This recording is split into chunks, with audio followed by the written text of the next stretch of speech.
Hey everybody, it's Kory. Welcome to the kitchen table. So, at the Martinelli Realty team, we always say that you can live better in North Idaho. But what does that mean? When we talk about living better in North Idaho, we're talking about lifestyle and culture.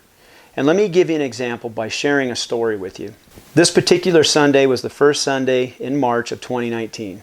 My 19-year-old son came to me and suggested that we go sight in his girlfriend's rifle after church. So stop there. Let me count my blessings. First, I have a son. That son was raised in North Idaho. That son is in church. That son knows how to hunt. That son wants to spend time with his dad.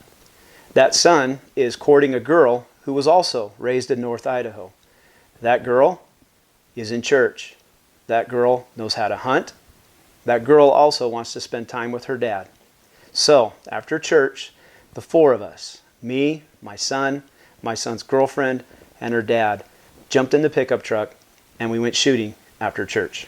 And while we just as easily could have taken the pickup trucks into the National Forest and did our target shooting there over the tailgate, this particular day it was raining. So we were blessed to be able to go to a public range that was not only covered, but it was on concrete with shooting tables, pre-existing targets set up at different distances, and it had restrooms. Did you guys hear what I just said?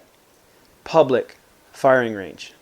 Every community has public parks, maybe even a public beach. But how many communities do you know that actually have public firing ranges?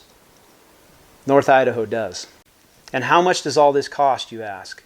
It costs the same to use the public park or a public beach. It's free, and it's paid for by the government that this particular range is in. It's set up for the public. At this firing range, we were sharing tables and targets with the members of our community in North Idaho.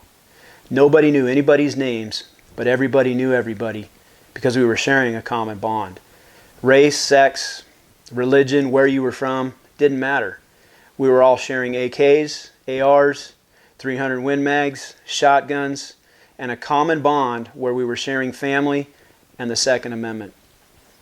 Every 15 to 20 minutes, there would be a ceasefire.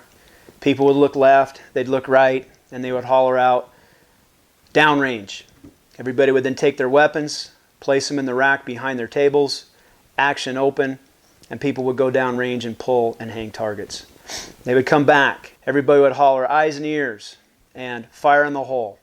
And everybody would grab their weapons, load them, and start shooting for another cycle, which usually lasted about 15 to 20 minutes. And again, that cycle would repeat itself. After sighting in the rifle, the four of us engaged in a friendly shooting competition, and you can see an example of that. I shared it here with the video.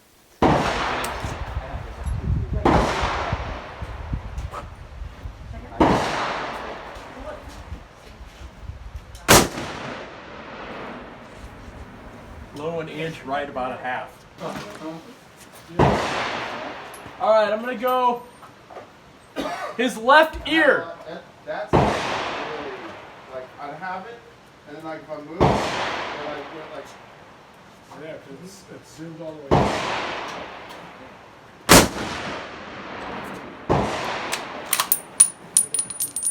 But when we were done and had spent all of our ammo, it was time for us to go. So we pulled our targets, we picked up our brass, we swept under our shooting table, and tidied up, making everything ready for the next people to use the table. As we were leaving, in between cycles of course, we were hollering at everybody, thanks guys, and we took off. So there you have it. That's my Sunday in North Idaho. Guys, it's a small but very significant example of what it means to live better in North Idaho. And it has nothing to do with real estate prices. It has everything to do with culture. What everybody was sharing was friends and family, their Second Amendment right, and the great outdoors of North Idaho. I hope you enjoyed that. Until next time, again, we are grateful that you follow us. Don't forget to subscribe to the YouTube channel for more information like this. Bye now.